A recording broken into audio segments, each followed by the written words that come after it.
So, myself is Manfred Manda. I'm from Tanzania, and I'm a student of Bachelor of Commerce final year from Pune University in India. And in today's session, we have eminent speakers from various parts of the world. We have Miss Janita Zalom from Zambia. We have Advocate Alphonse Piang from Tanzania. We have Dr. M. Shahid Sadiq from India. We have Dr. Chris Cirillo, medical doctor from Tanzania. We have Mr. Mexes Melo, Jamii Forum founder and CEO from Tanzania. We have Mr. Giovanni Battista from UK.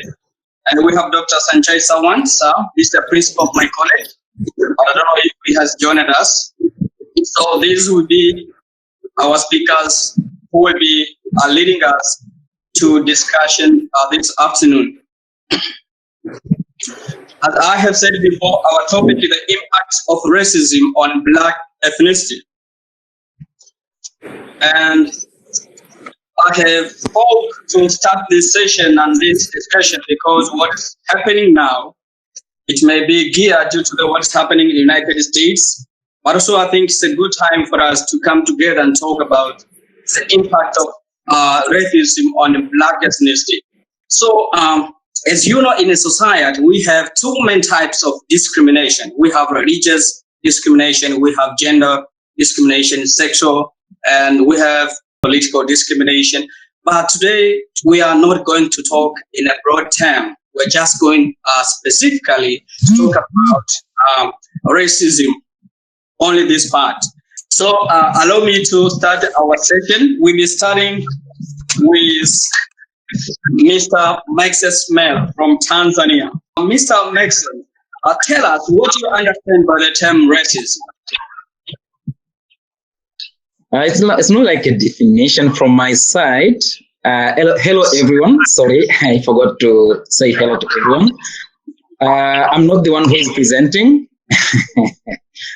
I'm Maxence Melo, as I've been introduced, and I'm the executive director of an organization. It's a civil society organization called Jamii Forums, based in Dar es Salaam, Tanzania. I'm a civil engineer by profession, but I've received a number of awards globally as a journalist and as a technologist in Africa. And just last year, I received a global award as one of the champions of freedom of expression. So when it comes to racism, I've experienced racism when I was in many of these countries. I've been in China, I've been in India, I've been in the UK, I've been in the US. I've been in so many places and I've experienced racism. So it's not about the definition, it's about something that I've experienced. And it's here to stay. And I think it's about time that we have to discuss this. And it comes when our colleague or our brother, Floyd, just died. And I think it was about time that we have to speak about it. So as for me, it's not a definition, it's something that I've experienced. Thank you very much. To you, Miss Janita Zalom from Zambia. As you have studied in India, maybe one of the parts, maybe in the world, people might think that there is racism. Can you tell us, have you faced the racism when you were studying in India? Thank you very much, House. As Mr. Banda introduced me, I'm Janita and I come from Zambia. I did my degree in nursing from India, and I might say that I'm a victim of racism. And you know, studying in India was very much stressful in the sense that you face racism in so many things. You know, like I can give examples. For African students in India, there are some apartments or some flats where you can't rent because you are Black. And apart from that, you know, apart from the COVID-19, even before the COVID-19 thing came in, the Indians already began to practice social distancing on African students. I remember very well, when you board on a public transport or a public bus, an Indian could rarely sit next to you because you're Black.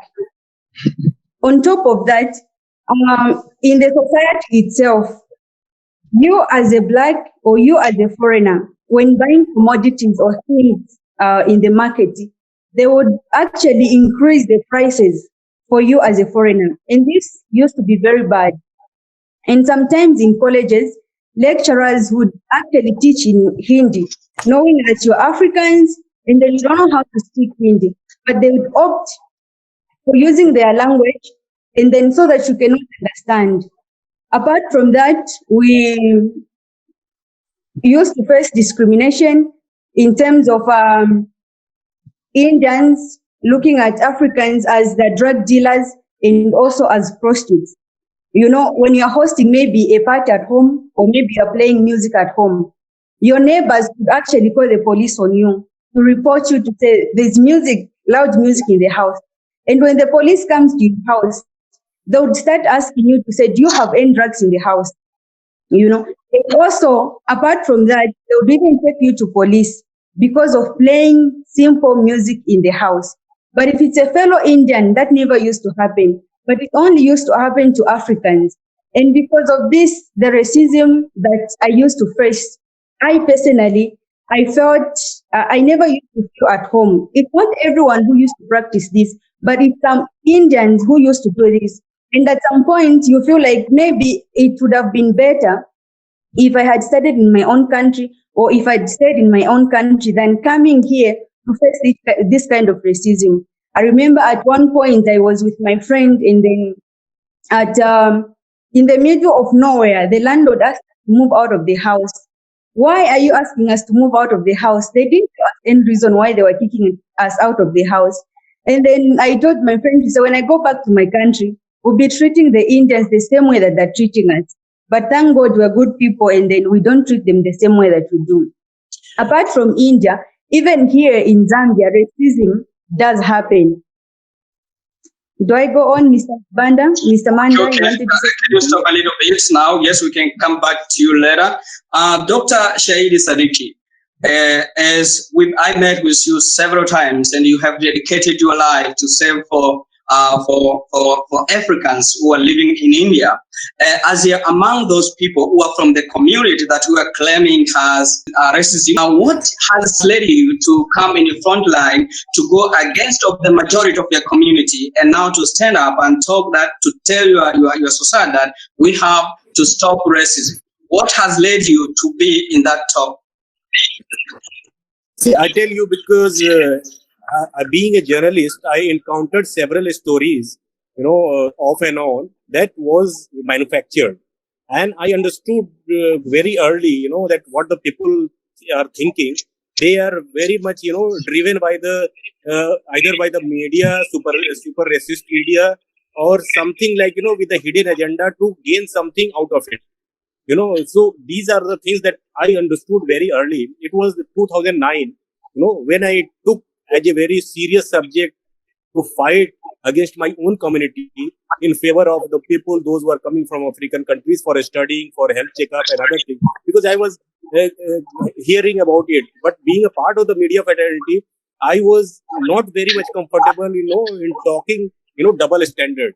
Sometimes you tell that, you follow Gandhi and your country where the Gandhi also faced this kind of situation. Again, you are doing the same thing.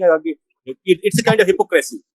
So I started studying about it, and I found there's so much resemblance and about the Martin Luther King and Nelson Mandela, Gandhi's ideology. Lots of things were like resembling. If I have to be like true human being, that you claim to be an Indian. So India is very much close to Africa. When you read the history, so lots of things like, they are similar, and we cannot discriminate on the basis of the color or the racism. And I belong to the minority community. I also face in a different way. Religiously, you must be hearing about the communal hatred and other things. But for that also, I have to fight for myself, and again fight for the community who are our guests. They are here for some time. They are a real messenger for the image building. They are coming here and they are revenue generator as well. If you can say that, the country, they are coming and investing and they are paying money for your services. They are not at free of cost. And even then you treat in a different way, then it's like injustice against any humanity. So that forced me to create that kind of activism, being into the media. So I started doing the media activism against racism. So we campaigned several times, like with the tag hashtag "Do I look different?" Among them, and several times that when that Tanzanian girl that was she was murdered in Bangalore, and the Congo student in Delhi. Still, I remember that youth incident, brutal incident without any cause and all. So I was also there on the front line to protest with the African students. Even now, still since 2009, I'm still doing the same thing wherever I go in the metropolitan cities. I try to bring both the community, Indian and this African community, to know each other very well, because without understanding each other, you will not understand their feelings, not understand their problems, you will not be close to them. So that is why that forced me to take up this issue just for the humanitarian ground. But I will be continuing this one, to expose more and more, challenges, as well as to give the positive impression about the African students. There are very, very good, talented people, from Africa that I have met in my life. And they deserve much more respect than what they are having right now. So these are the things that driven me, and I'm still hopeful that someday it will change. Thank you very much, Dr. Shahid, for your views and what has led you to participate in anti-racism. And and we can see that one of the things that has led him to be in the front line is because of exposure he got, and also the studies and experience he has passed through. And let's go to Mr. Mexes Melo. I think you were there. You have given us your background that you have faced racism when you were outside Tanzania. And do you agree with the fact that the majority of Black people are affected by racism? And if yes, why do you think it is so? As it's not only when I was out of Tanzania, even in Tanzania. As for me, I think it's not about the Blacks. Even Asians are facing racism. So it's not about Blacks. And when I went to Mumbai, where I have employees across the world, I have people in South Africa, I have people in the UK, I have people in India, I have people in China who are working for us. So when I was in India, as for me, I thought like it's not, I didn't treat it as racism, but I thought like I was being undermined. It's for me, I don't translate stuff the way I want to translate them. So when I told them like I'm looking for these kinds of stuff for my company, everyone was surprised. Like I was still young. That was 2009. And when I approached someone from India and I told them like I want to give you this kind of opportunity for work for me, it was something that they didn't anticipate. And when I was in Dubai, it's like 3 years ago, it was 2017. I was in the Emirates plane. And as my colleague George just said, when you get into the first class cabin, everyone is surprised, like you are Black, you're still young, where do you get the monies, and such kind of questions. I was interrogated by the authorities to know where I got the monies. And I faced the same in South Africa. I've faced the same in Sweden, when I was in Sweden. And as for me, I think sometimes it's about the mindset. It's not about the race, it's about the mindset. Even Blacks are discriminating each other. You can see people from Tanzania, mainland and the islands, discrimination is there. From Pemba, I may say, do see the people from the mainland like they're aliens, I may say. And you can see this kind of conflict between Tanzania and Kenya. So it's not about the race, like the color, it's a mindset, and we need to change this kind of mindset, as for me. Thank you very much, Mr. Melo. And now we're going back to Dr. Shahid. As you are from Indian community and you have grown in Indian community, um, actually tell us what is secret, what the Indian in the normal community think about the black people. Just tell us the truth. What are they think about us when they see us, maybe when we meet with them? What actually do they think about us, especially black people? So it's a very good question and genuine question, to understand what is the feeling when they see. So actually, this is a part of ignorance. They don't know what Africa it is, what the people are from. Because if you talk to them that you are from Nigeria, you are from Sudan or somewhere, any country, they just know Africa. If they even don't know that Africa is mixed of 54 countries, they think that it's just Africa is the country. So you can imagine that what kind of knowledge they have. And another thing that they have been brainwashed by media people or some their other people, those who had been with the prejudiced mind, that these kind of look, when they tell their story to their children, they tell the very dangerous man in the shape of with the black looking, dark looking something. They create something image in their mind. As you see in the film also, if you see in India, all the criminals are wearing the skull cap to show that they are Muslim.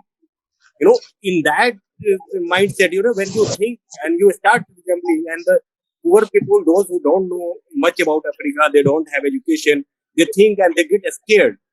That to see this kind of, because they have heard about this kind of thing, that they are dangerous, they think that they will attack something. So this kind of notion, that it has this kind of thoughts has been created and manufactured by the super racist people, those who believe in the this class in the society, upper caste, lower caste, something like that. So they create this kind of thing. And even in India, not about Africa, even in India, the dark skinned people are treated as a lower class. That scheduled caste and scheduled tribes, they are also with the dark skin in India itself.